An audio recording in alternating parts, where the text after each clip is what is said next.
حضرت لوط علیہ السلام کی قوم پر اللہ تعالیٰ کا عذاب۔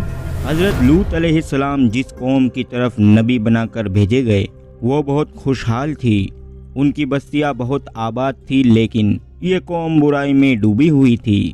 لوگ خدا کو چھوڑ کر بتوں کی پوجا کرتے تھے اور بٹماری جیسے برے کام کو انجام دیا کرتے تھے، اور سب سے بڑی برائی ان کے اندر یہ تھی کہ وہ عورتوں کو چھوڑ کر مردوں کے ساتھ برا کام کیا کرتے تھے، اور اس بدفعلی کا بانی شیطان تھا۔ جب اس نے چاہا کہ قوم میں یہ برائی پھیلے تو اس نے ایک عجیب ترکیب سے کام لیا۔ ابلیس ایک خوبصورت لڑکے کی شکل میں باغ میں آتا اور ہمیشہ اس کے پھولوں اور تمام باغ کی چیزوں کو نقصان پہنچایا کرتا تھا۔ باغ کا مالک اسے پکڑنے کی کوشش کرتا تھا، لیکن وہ بھاگ کر باغ سے نکل جایا کرتا تھا۔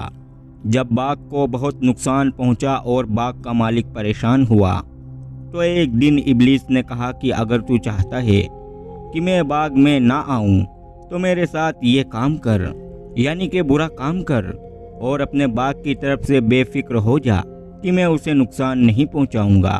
تو پھر باغ کے مالک نے کہا یہ تو بہت اچھا ہے، اور پھر وہ اس برائی میں پڑ گیا۔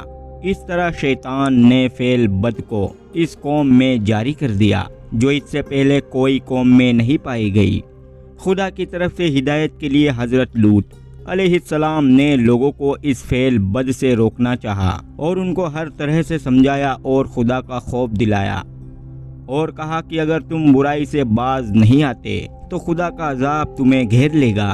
لیکن لوگ اتنے بے شرم اور بے حیا تھے کہ وہ بولنے لگے ہم پر خدا کا عذاب لا اگر تو سچا ہے۔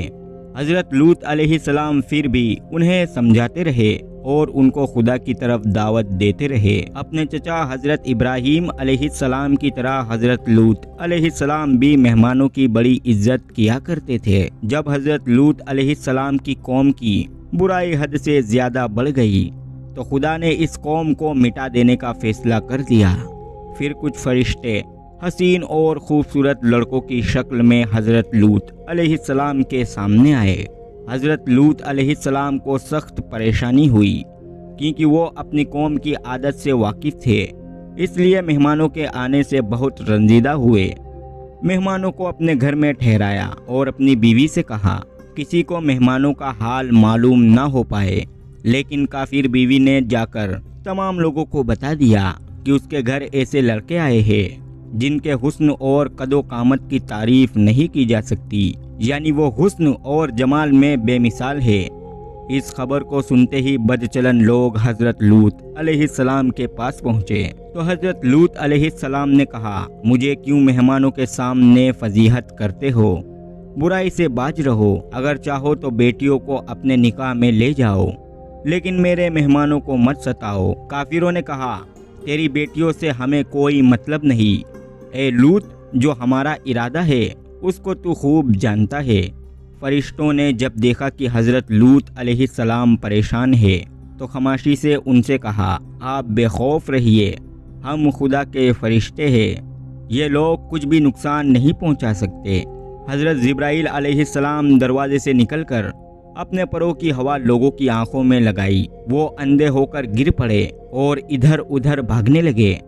حضرت لوط علیہ السلام کو حکم ہوا کہ وہ بستی چھوڑ دے اور پیچھے لوٹ کر نہ دیکھے۔ حضرت لوط علیہ السلام کو اللہ تعالیٰ نے عذاب سے بچا لیا۔ حضرت لوط علیہ السلام کی بیوی اور کافر قوم تباہ و برباد ہو گئی۔ خدا نے بستی کو پلٹ دیا۔ اس قوم پر خدا نے پتھروں کی بارش کی اور اس کا دنیا میں کوئی نام و نشان باقی نہ رکھا۔